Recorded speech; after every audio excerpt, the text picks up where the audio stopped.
இயேசுவின்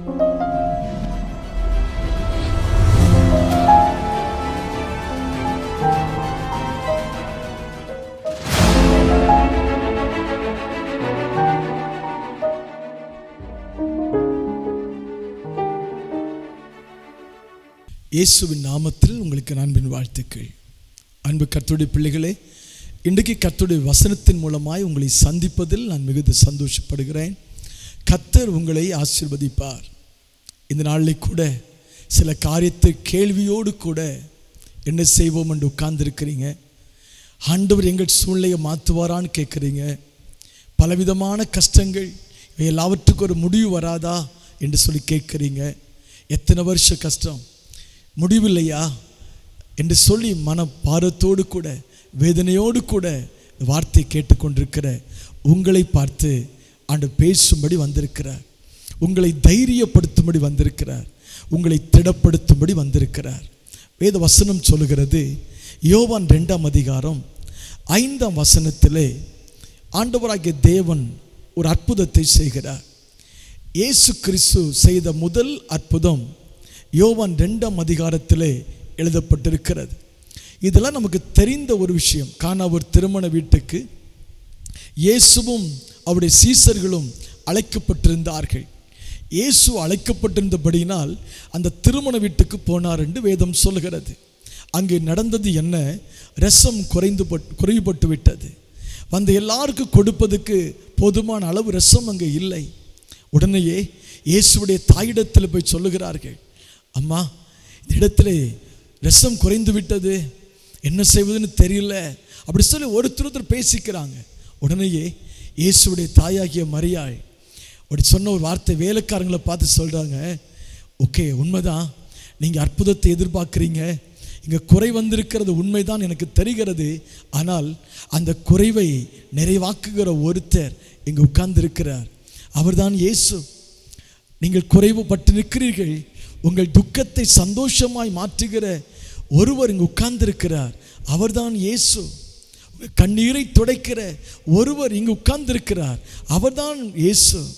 உங்களை நிந்திக்க நினைக்கிற மனுஷர்கள் நடுவில் உங்கள் நிந்தையை மாற்ற வல்லமை உள்ள ஒருவர் இங்கே உட்கார்ந்திருக்கிறார்.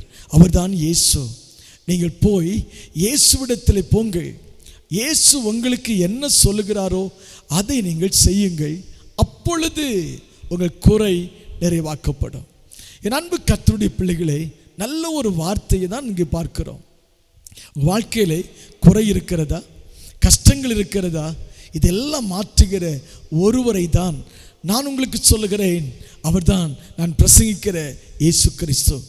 அந்த இயேசு கிறிஸ்துவிடத்தில் போய் உங்கள் பிரச்சனையை தெரியப்படுத்துங்கள்.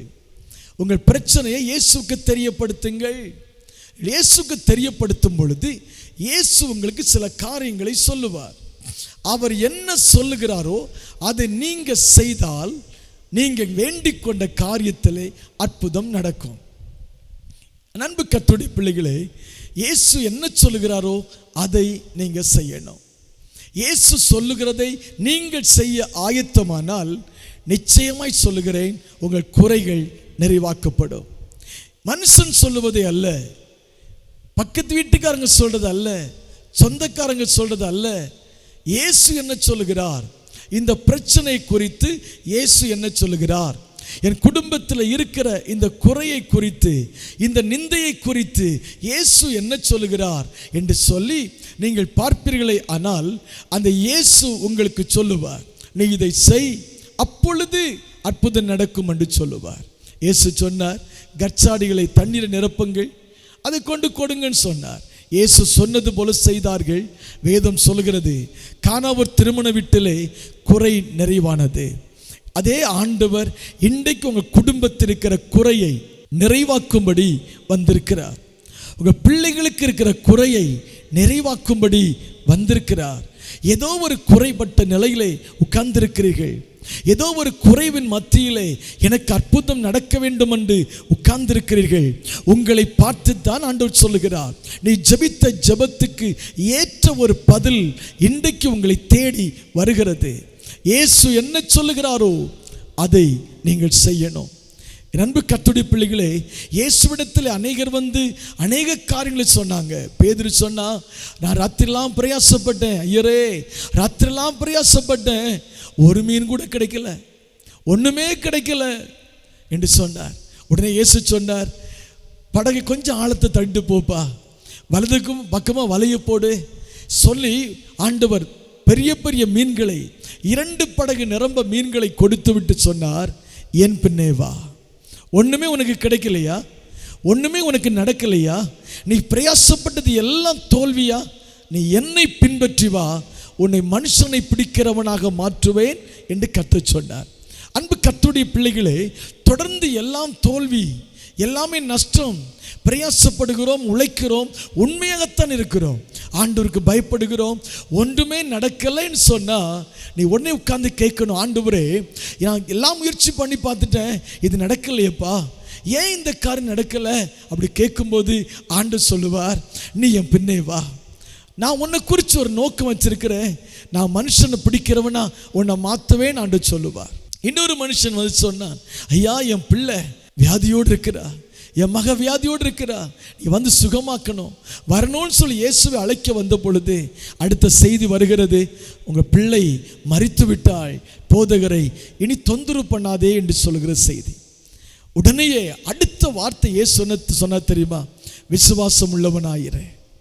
இழப்பு கஷ்டம் என்று சொல்லி நீங்கள் இயேசுவிடத்தில் போகும் பொழுது இயேசு சொல்லுவார், விசுவாசம் உள்ளவனாய் இரு, ஒன்றும் இழந்து போக மாட்டேன், ஒரு துக்கம் உனக்கு வரப்போவதில்லை, நான் உனக்கு அற்புதம் செய்வேன், நான் மரித்தேன் ஆனாலும் சதா காலங்களிலும் உயிரோடு இருக்கிறேன், விசுவாசம் உள்ளவனாய் இரு என்று சொல்லுவார். எல்லாரும் நிந்திக்கிறாங்களா ஆண்டவரே, எல்லாரும் என்ன பரிகாசிக்கிறாங்க, எல்லாரும் ஒதுக்கிட்டாங்க ஆண்டவரே என்று நீ சொல்லும்போது ஆண்டவர் சொல்லுவார், நீங்க சொல்லுவீங்க எல்லாரும் பிரச்சனையா மாறிட்டாங்க. அடுத்த வார்த்தை இயேசு என்ன சொல்வார் தெரியுமா? உங்களை நிந்திக்கிறவர்களுக்காக ஜெபம் செய். யார் உன்னை நிந்திக்கிறாங்க அவங்களை குறித்து விரோதம் பாராட்டாதுங்க, யார் நிந்திக்கிறாங்க அவங்களை குறை சொல்லாதுங்க, யார் உங்களை நிந்திக்கிறாங்க உங்க பேரை கெடுக்க நினைக்கிறாங்க அவங்களுக்காக நீ ஜெபி என்று சொல்லுவார். சிலர் சொல்லுவாங்க, ஆண்டவரே உபத்திரவம், எத்தனை வருஷமான உபத்திரவம், எவ்வளவு காலமான உபத்திரம் ஐயா, தாங்க முடியலேன்னு சொல்லும்போது ஆண்டவர் சொல்லுவார், பயப்படாதே, திடன்கொள், நான் உலகத்தை ஜெயித்தேன், உலகத்தில் உபத்திரவம் உண்டு, திடன்கொள், நான் உபத்திரவத்தை ஜெயித்தேன், தைரியப்படுத்துவார். இல்லை ஆண்டவரே பிசாசுக்கு போராட்டம் பயங்கரமான கஷ்டமா இருக்கு என்று சொல்லும்போது சொல்லுவார், விழித்திருந்து ஜெபி மகளே, நீ விழித்திருந்து ஜெபி. நாம் எதை கேட்கிறோமோ அவருடைய சமூகத்தில் பேச போனால் நாம் பேசுகிற எல்லாவற்றுக்கும் இயேசுவிடத்தில் பதிலை பார்க்க முடியும். பதிலை கொடுத்து நம்மை தைரியப்படுத்துகிறார். அந்த ஆண்டவர் தான் சொல்லுகிறார். அந்த ஆண்டவரை பற்றி தான் வேதம் சொல்லுகிறது. அவர் உங்களுக்கு என்ன சொல்லுகிறாரோ அதை செய்யுங்கள். சந்தோஷமா இருக்க சொன்னா சந்தோஷமாயிரு, நம்பிக்கை இருக்க சொன்னா நம்பிக்கையாயிரு, விசுவாசமா இருக்க சொன்னா விசுவாசமாயிரு. அவர் அற்புதங்களை கட்டாயம் செய்வார். என் அன்பு கர்த்தருடைய பிள்ளைகளே, உங்க குறைகள் நிறைவாக போகிறது. எந்த காரியம் நடக்கவில்லை என்று நினைக்கிறீங்களோ அந்த காரியத்தில் அற்புதத்தை கட்டாயம் இயேசு செய்வார். நீங்கள் பயப்படுகிற காரியம் உங்களுக்கு சம்பவிப்பதில்லை. ஆண்டவர் உங்களை கைவிட்டு விட்டார் நினைக்கிறீங்களா? இல்லை, இயேசு உங்களை கைவிடுகிற தெய்வம் அல்ல, உங்க கூடவே இருக்கிறவர். எந்த சூழ்நிலை வந்தாலும் உலகம் மாறி போகலாம், மனுஷர்கள் மாறலாம், ஆனால் இயேசு மாறுவதில்லை. எல்லாரும் உங்களை விட்டு ஓடி போகலாம், இயேசு உங்களை விட்டு ஓடி போகிறவர் அல்ல, கூடவே இருக்கிறவர். நீ கஷ்டம் என்று சொல்லிவிட்டால் உலகம் உன்னை வெறுத்துவிடும். பிரச்சனை என்று சொல்லிவிட்டால் நம்பின அத்தனை பேரும் ஒதுங்கி விடுவார்கள். ஆனால் உனக்கு ஒரு கஷ்டம் என்று சொன்னால் அந்த கஷ்டம் தீருகிறது வரை உன் கூடவே இருந்து உதவி செய்கிறவர் தான் இயேசு. கஷ்டம் என்று சொல்லும் போது நிற்பார், உபத்திரம் என்று சொன்னால் இயேசு நிற்பார், இழப்பு என்று சொன்னால் இயேசு நிற்பார். ஆனால் உலகத்தில் இருக்கிற மனுஷங்களாம் ஓடி போயிடுவாங்க. அன்பு கர்த்தருடைய பிள்ளைகளே, அவர் உங்களுக்கு என்ன சொல்லுகிறாரோ அது நீங்க செய்யணும். சரி, நம்ம சில காரியங்களை சொல்லும் போது நம்ம தைரியப்படுத்துகிறார். இப்போ அவர் என்ன சொல்லுவார்? இன்றைக்கு அவர் நம்மிடத்தில் என்ன சொல்லுகிறார்? வசனம் சொல்லுகிறது, வெளிப்படுத்தல் 2ஆம் அதிகாரம் 4-5 வசனத்தை நீங்கள் வாசித்து பார்த்தீங்கன்னா அவர் சொல்றாரு, என் பிள்ளையே, நீ குறையோடு இருக்கிற எனக்கு தெரியும், தேவைகள் மத்தியில் நிற்கிற எனக்கு தெரியும். நான் உங்ககிட்ட ஒன்று சொல்லணும், உன் பிரச்சனையை மாற்றுறதுக்கு நான் வந்திருக்கிறேன். ஆனால் உங்ககிட்ட நான் ஒன்று சொல்லணும், நான் சொல்லட்டுமா? நீ அதை கேட்க முடியுமான்னு கேட்குறார். நான் சொல்கிறது நீ கேட்பியா? நீ கேட்கறதுக்கு ரெடின்னு சொன்னால் நான் சொல்கிறேன். என்ன சொல்கிறேன்னு தெரியுமா? நான் உங்ககிட்ட என்ன எதிர்பார்க்குறேன்னு தெரியுமா? உன்னை ஆசீர்வதிப்பதற்கு நான் உங்ககிட்ட வேறு எதையுமே கேட்கல. நான் உங்கள்கிட்ட ஒன்று கேட்குறேம்மா, ஒன்று கேட்குறேன் ஐயா. நான் உங்கள்கிட்ட ஒன்றே ஒரு காரியத்தை சொல்ல போகிறேன். என்ன தெரியுமா? ஆதியிலே கொண்ட அன்பை திரும்ப எனக்கு கொடு. நீ ஆதியில் எங்கிட்ட அன்பாக இருந்தல்ல, அதே போல் நீ எங்கிட்ட அன்பாக இருப்பியா? எங்கிட்ட அன்பாக இருக்க முடியுமான்னு கேட்குறார். ஆதியில் கொண்ட அன்பை விட்டுவிட்டா என்று உன் பேரில் குறை இருக்கிறது. ரட்சிக்கப்பட்ட பொழுது உனக்கு இருந்த நேசம், ஆதியிலே கொண்ட அன்பு இன்னைக்கு இல்லையம்மா. நீ குறையோடு வந்திருக்கிறாய், தேவை மத்தியில் நிற்கிறாய். உன்னை பார்த்து ஆண்டவர் சொல்லுகிறார், ஆதியிலே கொண்ட அன்பை திரும்ப எடுத்துக்கோ. ஆதியிலே கொண்ட அன்பை விட்டுவிட்டாய் என்று உன் பேரில் குறை இருக்கிறது. அப்படியானால் ஆதி அன்புக்குள் வா என்று ஆண்டவர் சொல்லுகிறார். உன் குறைவை நான் நிறைவாக்குகிறேன், ஆதி அன்புக்குள் வா. எரேமியா 2ஆம் அதிகாரம் 2ஆம் வசனம் சொல்லுகிறது, உன் இளவயதின் பக்தி, நீ வாழ்க்கைப்பட்ட போது உனக்கு இருந்த நேசத்தை நான் அறிவேன். ரட்சிக்கப்பட்ட போது உனக்கு இருந்த பக்தி, ஞானஸ்நானம் பெற்று சபையிலே சேரும் பொழுது உனக்கு இந்த இளம் வயதின் பக்தி, பாசம், ஜபம் எல்லாம் எனக்கு தெரியும். ஆனா அன்னைக்கு எங்கிட்ட அன்பா இருந்த, எப்போ பார்த்தாலும் ஜபம், எப்போ பார்த்தாலும் வேத வாசிப்பு, சபைக்கு சரியான நேரத்துக்கு வருவேன். 10 மணிக்கு கூட்டம்னா 9:30 அங்கே இருப்பேனே. என் சமூகத்தை வந்து உட்கார்ந்து ஜெபம் பண்ணுவேன், தேடுவேன், அழுவேன், ஜபிப்பேன். எனக்கு ஆசையாக இருக்கும், நான் பாசமாக உன்னை பார்த்து நிற்பேன், நான் உன்னை சிநேகித்ததுனால உன் கூடவே நான் இருப்பேன். ஆனால் இன்னைக்கு அது இல்லையே. இன்னைக்கு 10 மணிக்கு கூட்டம்னா நீ 11 மணிக்கு தான் வர, 11 மணிக்கு நான் 12:30 மணிக்கு வர. நான் எவ்வளோ காலமாக உன்னை பார்த்துருக்கிறேன்னு தெரியுமா? எவ்வளோ சிநேகமாக இருந்தேன், அதை விட்டுட்டு இல்லை. நான் கேட்குறேன், திரும்ப அதை எனக்கு கொடுன்னு கேட்குறார் ஆண்டவர். அந்த அன்பு எனக்கு திரும்ப வேணும். மத்தேயு 5:14 சொல்லுகிறது, நீ உலகத்துக்கு வெளிச்சமாக இருக்கணும். உலகத்துக்கு வெளிச்சமாக இருப்பதற்காகத்தானே நான் உன்னை ரட்சித்தேன், அதுக்காகத்தானே உன்னை சந்தித்தேன். ஆனால் இன்னைக்கு உலகத்துக்கு வெளிச்சமாக இருக்க வேண்டிய நீ உலகத்துக்கு வெளிச்சமாக இல்லையே. உலகத்தை என் பக்கம் திருப்ப வேண்டிய நீ உலகத்துக்குள்ளே போயிட்டே இல்லை. அதை விட்டு நீ வெளியே வான்னு சொல்கிறேன். நான் சொல்கிறது அதுதான், நீ வெளிச்சமாயிரு. இருளின் பிள்ளை அல்ல, இருளுக்குள் இருக்கிற ஜனங்களை வெளிச்சத்தில் கொண்டு வரும்படி உன்னை ரட்சித்தேன். அதை மறந்து விட்டாயா? இளவயதின் பக்தி எனக்கு தெரியும், வாழ்க்கைப்பட்ட போது உனக்கு இருந்த நேசம் எனக்கு தெரியும்.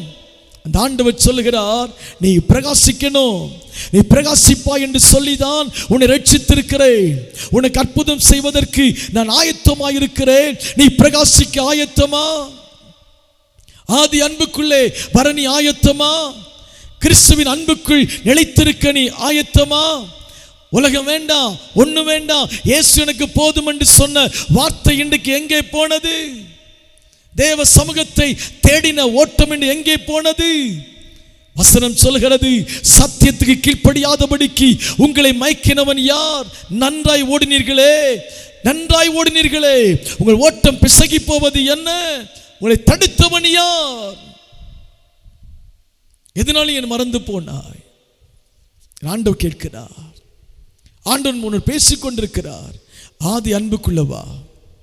அது மாத்திரம் இல்லை, நீ வெளிச்சமாயிருன்னு சொல்றார். பிலிப்பியர் 2:5 சொல்லுகிறது, கிறிஸ்துவின் சிந்தை உனக்குள்ள இருக்கணும். நான் உன்னை ரட்சித்ததே, உனக்கு அற்புதம் செய்ததே கிறிஸ்துவின் சிந்தைக்குள்ள நிற்பதுக்கு. ஒரு நாள் கிறிஸ்துவின் சிந்தையில் இருந்த உங்களால் கிறிஸ்துவின் சிந்தையில் இருக்க முடியலையே. அதை விட்டு வெளியே போயிட்ட இல்லை, கிறிஸ்துவின் சிந்தையை தரித்துக்கொள். கிறிஸ்துவின் சிந்தையை உங்களில் இருக்க கடவது. கிறிஸ்துவின் சிந்தை தேவ ராஜ்யத்தை குறித்தது. கிறிஸ்துவின் சிந்தை மனம் திரும்பாத ஜனத்தை குறித்தது. கிறிஸ்துவின் சிந்தை ஜனங்கள் அக்கிரமத்திலே சாகிறார்களே, இந்த ஜனங்களை மீட்டெடுக்க வேண்டும் என்கிற சிந்தை கிறிஸ்துவின் சிந்தை. உன்னை சுற்றி அழிந்து கொண்டிருக்கிற ஜனங்கள் உன் கண்களுக்கு தெரிகிறதா? குடித்து வரித்து அழிந்து கொண்டிருக்கிற பிள்ளைகளை உன் கண்களுக்கு தெரிகிறதா? ஆண்டவரை அறிந்தும் அறியாமல் வாழ்ந்து கொண்டிருக்கிற ஜனங்களை உன் கண்களுக்கு தெரிகிறதா? இயேசுவை தேடாதபடி மனம் போன போக்கிலே போகிற ஜனங்கள் கண்களுக்கு தெரிகிறதா? ஆண்டவர் இல்லாதபடி வாழ்ந்து கொண்டிருக்கிற ஜனங்கள் கண்களுக்கு தெரிகிறதா? கிறிஸ்துவின் சிந்தை உனக்குள் இருந்தால் நீ கண்ணீரோடு ஜெபிக்க முடியும். அந்த ஜனத்துக்காக பரிதபிப்பார் இல்லை, அந்த ஜனத்துக்காக கண்ணீர் வடிப்பார் இல்லை. வலது கைக்கும் இடது கைக்கும் வித்தியாசம் தெரியாதபடி அழிந்து கொண்டிருக்கிற ஜனங்களுக்காக திறப்பில் நிற்கிற ஒரு மனுஷன் இல்லை. ஜீவனை கொடுத்தேனே, கிறிஸ்துவின் சிந்தை உனக்குள் இருக்கிறதா? கிறிஸ்துவின் சிந்தை பரிசுத்தமுள்ள சிந்தை. கிறிஸ்துவின் சிந்தை அடுத்தவனை கெடுக்கிற சிந்தை இல்ல. கிறிஸ்துவின் சிந்தை அடுத்தவங்களுக்கு விரோதமாய் பேசுவதல்ல. கிறிஸ்துவின் சிந்தை கிறிஸ்துவின் ராஜ்யத்தை குறித்தது. அதுக்கு தானே உன்னை அழைச்சேன். ஆதி அன்புக்குள்ள நிக்கணும் சொல்லுதானே அழைச்சேன். உலகத்துக்கு வெளிச்சமா இருப்பேன்னு சொல்லுதானே உன்னை அழைச்சேன். இன்னைக்கு நீ என்னை விட்டு தூரமாய் போவது என்ன? அற்புதத்துக்காக மாத்திரம் என் சமூகத்துக்கு ஓடி வருகிறாய். தேவை என்றால் என் சமூகத்துக்கு ஓடி வந்திருக்கிறாய். அற்புதம் என்று சொன்னால் என் சமூகத்திலே முழங்கால் படியிடுகிறாய். அற்புதத்தை செய்துவிட்டால் கிறிஸ்துவை குறித்த எண்ணமில்லாதபடிக்கு உலகத்தோடு கூட நீ வாழ்ந்து கொண்டிருப்பதை நான் காணவில்லை என்று நினைத்தாயோ? நீ செய்வதை நான் பார்க்கவில்லை என்று நினைத்தாயோ? எல்லாவற்றையும் பார்த்துவிட்டு நீ திரும்பி வருவாய் என்று உனக்காக நான் எதிர்பார்த்து காத்திருக்கிறேன். ஆதி அன்பிலே குறைபட்டிருக்கிறாய். கிறிஸ்துவின் சிந்தை உனக்குள்ளே இல்லை. உலக சிந்தை உன்னை நிரப்பி வைத்திருக்கிறது. உலகத்துக்காய் கவலைப்படுகிறாய். அழிந்து போகிறவற்றுக்காக கவலைப்பட்டு கொண்டிருக்கிறாய். அதை குறித்து புலம்பிக் கொண்டிருக்கிறாய். அழிந்து போகிற ஆத்துமாக்களை குறித்து புலம்புகிற ஜனம் இல்லை. என் தேசம் ரட்சிக்கப்பட வேண்டுமே, கிராமம் ரட்சிக்கப்பட வேண்டும், ஆண்டவரே குடும்பங்களை ரட்சியும் என்று சொல்லி கண்ணீர் வடிக்கிற கூட்டங்கள் இல்லை. கிறிஸ்துவின் சிந்தையை சுமந்து வாழக்கூடிய ஜனங்களை நான் தேடுகிறேன். கிறிஸ்துவின் சிந்தை உனக்குள்ள இருக்கணும்னு சொல்லிதான் உன்னை அழைச்சேன். உன் குறை நிறைவாக்கணுமா? முதல்ல கிறிஸ்துவின் சிந்தைக்குள்ள வா, ஆதி அன்புக்குள்ள வா. நான் உன் குறையை நிறைவாக்கி கொடுக்கிறேன். நீ அப்படி செய்யறதுக்கு ரெடின்னு சொன்னா உன் ஆசீர்வதிக்க நான் ஆயத்தமாக இருக்கிறேன். உன் சூழ்நிலையை மாற்ற நான் ஆயத்தமாக இருக்கிறேன். உன் நிலையை நான் அறிஞ்சிருக்கிறேன். நீ கஷ்டப்படுறது நான் பார்த்துட்டு இருக்க விரும்பல. நீ கஷ்டப்படுறது எனக்கு தெரியும். நீ வேதனைப்படுவதும் எனக்கு தெரியும். நீ அழுது புலம்புவது எனக்கு தெரியும். நிந்திக்கப்பட்டு தலைகுனிந்து நிற்பது எனக்கு தெரியும். யாரும் உதவி செய்யவில்லை என்று சொல்லி அழுவது எனக்கு தெரியும். ஆனால் உனக்கு அற்புதம் செய்வதற்காக நான் உங்களிடத்தில் ஒன்றை கேட்கிறேன். ஆதி அன்புக்குள்ளே வா, ஒளியாக இரு, கிறிஸ்துவின் சிந்தைக்குள் இரு. நான் உன் குறையை நிறைவாக்குவேன். இரண்டாவது, இயேசு என்ன சொல்லுகிறார்? அப்போஸ்தலர் 2ஆம் அதிகாரம் 38ஆம் வசனம் சொல்கிறது, மனம் திரும்பு, மனம் திரும்பணும். பேதுரு பிரசங்கம் பண்ணினார். படிப்பறிவு இல்லாத ஒரு மனுஷன் பரிசுத்தின் அபிஷேகத்தை பற்றி எழும்பி சொல்லுக. ஒரு கூட்டம் சொல்லுகிறது, இவள் அந்நிய பாஷை பேசி கர்த்தரை மகிமைப்படுத்தி கொண்டிருக்கிறார்கள், வெவ்வேறு பாஷைகளை பேசி கொண்டிருக்கிறார்கள். ஒரு கூட்டம் சொல்லுகிறது, இந்த கூட்டம் குடித்து கொண்டிருக்கிறது, இந்த கூட்டம் விவரித்திருக்கிறது என்று சொல்லி பரிகாசித்தார்கள். அதுவரை அமைதியாக இருந்த பேதுருவால் அதுக்கு பிறகு அமைதியாக இருக்க முடியவில்லை. இவர்கள் பரிகாசம் பண்ணுவதை பார்த்து விட்டு இருக்க முடியவில்லை. உடனே எழும்பி சொல்கிறார், நீங்கள் சொல்லுகிறது போல இவர் குடித்து வரித்திருக்கவில்லை. யோவேல் தீர்க்கதரிசியால் உரைக்கப்பட்டவைகள் நிறைவேறிக் கொண்டிருக்கிறது. கடைசி நாளில் மாம்சமான யாவர் மேலும் என் ஆவியை ஊற்றுவேன் என்று சொன்ன கர்த்தருடைய வார்த்தை இன்றைக்கு நிறைவேறிக் கொண்டிருக்கிறது. இயேசு சொன்னார், நான் போகிறேன், போய்விட்டு தேற்றவாளனை உங்களுக்கு அனுப்புவேன், எருசலேமிலே காத்திருங்கள் என்று சொன்ன தேவனுடைய வார்த்தை, இயேசுவின் வார்த்தை நிறைவேறிக் கொண்டிருக்கிறது. பரிசுத்த ஆவியானவர் எங்கள் மேல் ஊற்றப்பட்டிருக்கிறார். இங்க இருக்கிற 120 பேர் மேல் ஊற்றப்பட்டிருக்கிறார். ஒன்று காரியத்தை உங்களுக்கு நான் சொல்லுகிறேன். நீங்கள் சிலுவையில் அடித்து கொன்ற இயேசு உயிரோடு இருக்கிறார். இயேசு குற்றமற்றவர். இயேசு பாவம் செய்யவில்லை. ஆனால் பாவம் செய்யாத அவரை குற்றவாளி என்று சொல்லி சிலுவையில் அடித்து கொலை செய்தீர்கள். ஆனால் ஆண்டவராகிய தேவன் அவரை உயிரோடு எழுப்பினார். அந்த இயேசு கிறிஸ்து மரித்தது உண்மை. அந்த இயேசு கிறிஸ்து கல்லறையை திறந்து கல்லறையின் கல்லை புரட்டி உயிரோடு எழுந்தது உண்மை. அந்த இயேசு கிறிஸ்து உயிரோடு இருக்கிறார் என்பதற்கு இதோ நாங்கள் சாட்சிகள் என்று சொல்லி கர்த்தருடைய வார்த்தையை சொன்ன பொழுது கூடியிருந்த ஜனங்கள் 3000 பேர், திரளான ஜனங்கள் கூடியிருந்தார்கள். ஒரு 3000 பேர் சொல்லுகிறார்கள், ஐயா நீங்கள் சொல்லுகிற வார்த்தை எங்கள் இருதயத்தை குத்துகிறது. நாங்கள் என்ன செய்ய வேண்டும்? நாங்கள் செய்த தவறை எங்களுக்கு சுட்டி காட்டுவது போல் இருக்கிறது. வசனம் குத்துகிறது. என்ன செய்ய வேண்டும்? அடுத்த வார்த்தை, மனம் திரும்பி ஞானஸ்நானம் பெற்றுக் கொள்ளுங்கள். அன்பு கர்த்தருடைய பிள்ளையே, இந்த வசனத்தை கேட்கிற நீங்கள் இதுவரை மனம் திரும்பாமல் இருந்தால் இன்றைக்கு நீங்கள் மனம் திரும்ப வேண்டிய அவசியத்தை குறித்து ஆண்டவர் பேசுகிறார். ஆண்டவருக்காக நிற்க வேண்டிய அவசியத்தை குறித்து ஆண்டவர் பேசுகிறார். மனம் திரும்பி ஞானஸ்நானம் பெற்றுக்கொள் என்று கர்த்தர் உனக்கு சொல்லுகிறார். ஒருவேளை ஒரு குடும்பத்திலே அற்புதத்துக்கு தடை, அதிசயம் நடப்பதற்கு தடை, நீ தேவனுடைய வார்த்தைக்கு செவி கொடுக்காமல் இருப்பது கூட இருக்கலாமே. ஞானஸ்நானம் என்பது பெந்தேகோஸ்தே காலுக்குரியது அல்ல. இயேசு கிறிஸ்து யோவான் ஸ்நாபகனால் தண்ணிக்குள் இறங்கி முழுகி ஞானஸ்நானம் பெற்றுக் கொண்டார். யோவான் ஸ்நாபகன் சொல்கிறார், நான் உம்மால் ஞானஸ்நானம் பெற வேண்டியதற்கு நான் உமக்கு எப்படி ஞானஸ்நானம் கொடுக்க முடியும்? இயேசு சொன்னார், இப்பொழுது இடங்கொடு, இப்படி எல்லா நீதியும் நிறைவேற்ற வேண்டியது அவசியமாயிருக்கிறது. நான் ஞானஸ்நானம் பெற்றது போல என் சத்தத்தை கேட்கிற, என் வார்த்தையை விசுவாசிக்கிற எல்லாரும் ஞானஸ்நானம் பெற்று என்னோடு கூட ராஜ்யத்தில் இருக்க வேண்டும் என்று சொல்லிதான் நான் ஞானஸ்நானம் எடுக்க வந்திருக்கிறேன் என்று இயேசு ஞானஸ்நானம் பெற்றுக் கொண்டாரு. அன்பு சகோதரன், அன்பு சகோதரி, இன்னைக்கு சத்தியம் தெரியும். சத்தியம் தெரிந்தும் ஞானஸ்நானம் எடுக்காதபடிக்கு, மனம் திரும்பாதபடிக்கு, பாவத்தை விட்டு விடாதபடிக்கு, இன்னும் அசுத்தத்திலும் அக்கிரமத்திலும் அநியாயத்திலும் நீங்கள் வாழ்ந்து கொண்டிருப்பது உண்மையானால் இயேசுவின் நாமத்தில் கர்த்தருடைய வார்த்தை இன்றைக்கு உங்களை தேடி வருகிறது. யாருக்கு தெரியும், இன்னைக்கு இது கடைசி பிரசங்கமாக இருக்கலாம். நீ தேவ சமூகத்திலே மனம் திரும்ப வேண்டும் என்று ஆண்டவர் எச்சரிக்கிறார். மனம் திரும்பி ஞானஸ்நானம் பெற்றுக்கொள், பாவ மன்னிப்பை பெற்றுக்கொள்.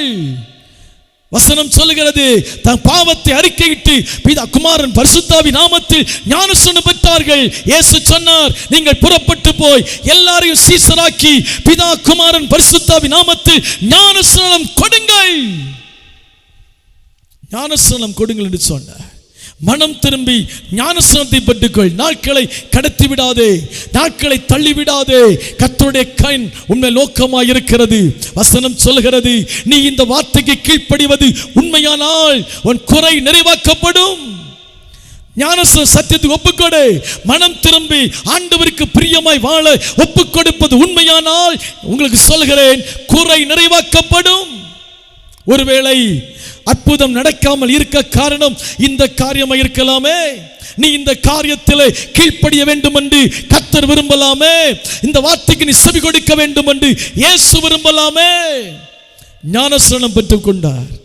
ஞானஸ்நானமுடைய கரை என்ன பொழுது வானம் திறக்கப்பட்டது. என்ன சொன்னார்? இவர் நேசகுமாரன், இவருமே பிரியமாயிருக்கிறேன்.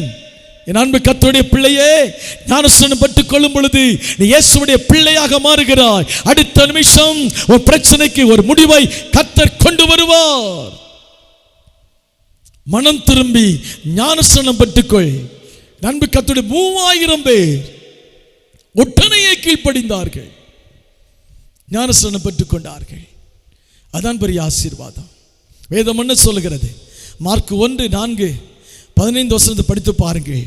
பாவ மன்னிப்புக்கு ஞானஸ்நானம் பெற்றுக் கொண்டார்கள். மார்க் 16:16 சொல்லுகிறது, விசுவாசம் உள்ளவனாகி ஞானஸ்நானம் பெற்றவன் ரட்சிக்கப்படுவான். என் அன்பு கர்த்தருடைய பிள்ளையே, நீ விசுவாசம் உள்ளவனாகி ஞானஸ்நானம் பெற்றுக்கொள். பிலிப்பிடத்திலே மந்திரி கேட்கிறான். ஏசாயா நிருபத்தை படித்துக் கொண்டிருக்கும் பொழுது விளக்கம் தெரியவில்லை. பிலிப்பை கர்த்தர் கொண்டு போனார். போய் சொல்லுகிறார், உனக்கு விளக்கம் தெரியவில்லையா? இது யாரை குறித்து சொல்லப்பட்டது? இயேசுவை குறித்து சொல்லப்பட்டது என்று சொல்லி விளக்கத்தை சொல்லி கொடுத்த பொழுது அந்த மந்திரி கேட்கிறான், ஐயா, தண்ணி நிரம்ப இருக்குது, நான் ஞானஸ்நானம் பெற்றுக்கொள்ள என்ன தடை? ஒரு மந்திரி கேட்கிறார். அன்பு கர்த்தருடைய பிள்ளையே, உடனே பிலிப்பு சொல்கிறார், நீ கர்த்தராகிய இயேசு கிறிஸ்துவை விசுவாசித்தால் தடை இல்லை. என் அன்பு கர்த்தருடைய பிள்ளையே, நீ கேட்கலாம், விசுவாசம், நான் ஞானஸ்நானம் பெற்றுக்கொள்ள என்ன செய்வது?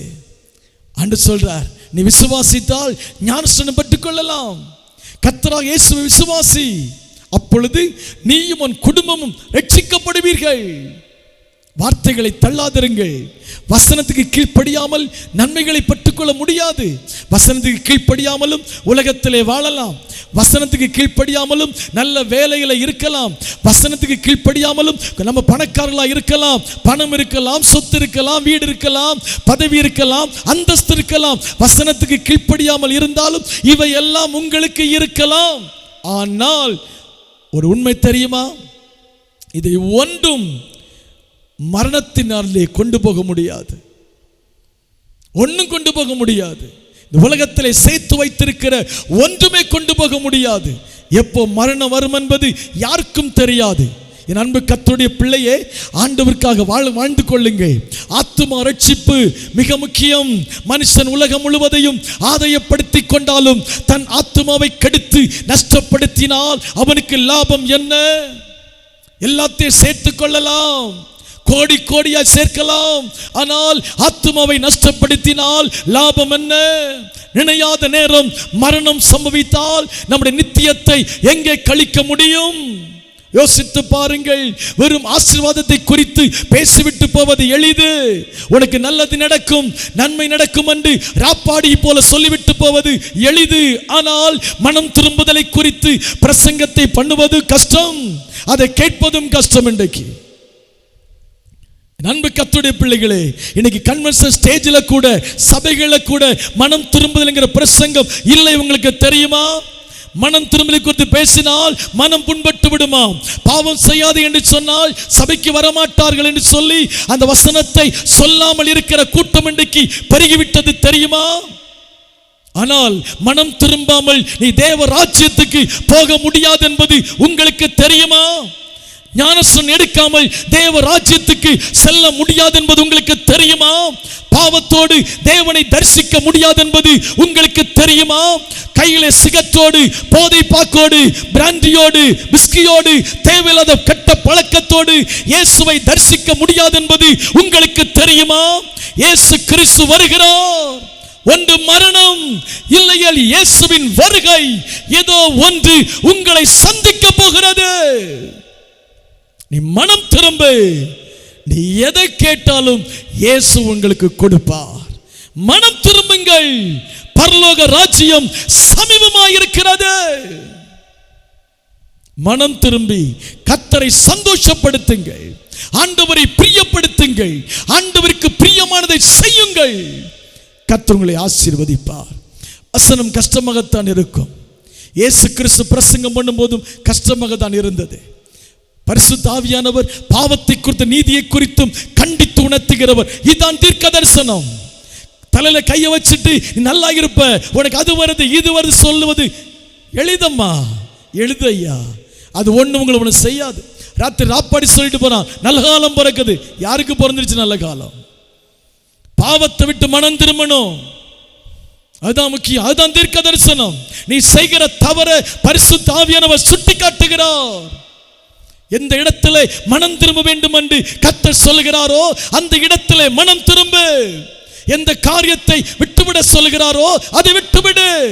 அநியாயம் அக்கிரமம் செய்து கொண்டு பரலோகத்துக்கு போக முடியுமா? முடியாது. ஆண்டவரை தேடுகிறேன், ஜெபிக்கிறேன், காணிக்கை கொடுக்கிறேன். உன் காணிக்கை ஆண்டவருக்கு எதுக்கு? மனம் திரும்பு. பரலோக ராஜ்யம் சமீபமாயிருக்கிறது. இயேசு வருகிறார், நியாயாதிபதி வருகிறார். மனம் திரும்ப வேண்டும் என்று ஆண்டவர் கட்டளையிடுகிறார். இன்றைக்கு வசனத்தை கேட்கிற அன்பு சகோதரனே, உங்களோடு கர்த்தர் பேசுகிறார். அன்பு சகோதரி, உங்களோடு கூட கர்த்தர் பேசுகிறார். ஆண்டவருக்கு பிரியமில்லாத ஏதோ ஒரு தவறை நீ செய்து கொண்டிருக்கிறாய். இந்த சத்தத்தை கேட்டுக்கொண்டிருக்கிற நீங்கள் இன்றைக்கு மனம் திரும்பி ஆக வேண்டும். மனம் திரும்பி ஆக வேண்டும். மனம் திரும்பினால் கேட்பதை கர்த்தர் கொடுப்பார். அவர் என்ன சொல்லுகிறாரோ அதை செய்யுங்கள். நல்ல ஆண்டவரே, வார்த்தை கொண்டு பேசினதுக்காக ஸ்தோத்திரம். அவர் என்ன சொல்லுகிறாரோ, இயேசு என்ன சொல்லுகிறாரோ அதன்படி செய்யுங்கள் சொன்னீங்க. ஆதி அன்பை விட்டுட்டேன்னு சொல்றீங்க, மனம் திரும்புன்னு சொல்றீங்க. ஞானஸ்நானம் பெற்றுக்கொள், உன் குறைவை நான் நிறைவாக்குவேன், உன் வேண்டுதலை நான் நிறைவேற்றுவேன், உனக்கு அற்புதம் செய்வேன், நான் உங்ககிட்ட இதெல்லாம் எதிர்பார்த்து வந்திருக்கிறேன்னு சொல்லி பிள்ளைகளோடு பேசுனீங்கப்பா. உங்களுடைய வார்த்தை பிள்ளைகளை தொட்டிருக்கிறது. பிள்ளைகளை காயப்படுத்த வேண்டும் என்கிறதுக்காக அல்ல, நீ இந்த வார்த்தை கொண்டு பிள்ளைகளை நேசிக்கிறதுனால் சிட்சிக்கிறீர். தகப்பன் சிட்சிக்காத புத்திரன் உண்டோ என்று சொல்லப்பட்டிருக்கிறதே. சிட்சையை அற்பமாக எண்ணாதருங்கள் சொல்லப்பட்டிருக்கிறதே. வார்த்தைக்கு கீழ்ப்படியட்டும்ப்பா. வசனத்தை எதிர்க்கக்கூடாதுப்பா. ஆண்டவரே, வார்த்தைக்கு தன்னை அர்ப்பணிக்க கிருபை கொடுங்க. எல்லா தேவைகளையும் சந்திங்க, குறைய நிறைவாக்குங்க. அற்புதம் நடக்கட்டும். இயேசுவின் நாமத்தில் பிதாவே, ஆமென். ஆமென். கர்த்தர் நல்லவர், உங்கள் மேல் அன்பாக இருக்கிறார், உங்களை நேசிக்கிறார், ஆசீர்வதிப்பார். அடுத்த வாரம் இந்த நேரத்தில் இந்த செய்தியை பார்க்க தவறாதுங்க. மற்றவங்களுக்கு சொல்லுங்க. கர்த்தர் உங்களை ஆசீர்வதிப்பார். ஆமென்.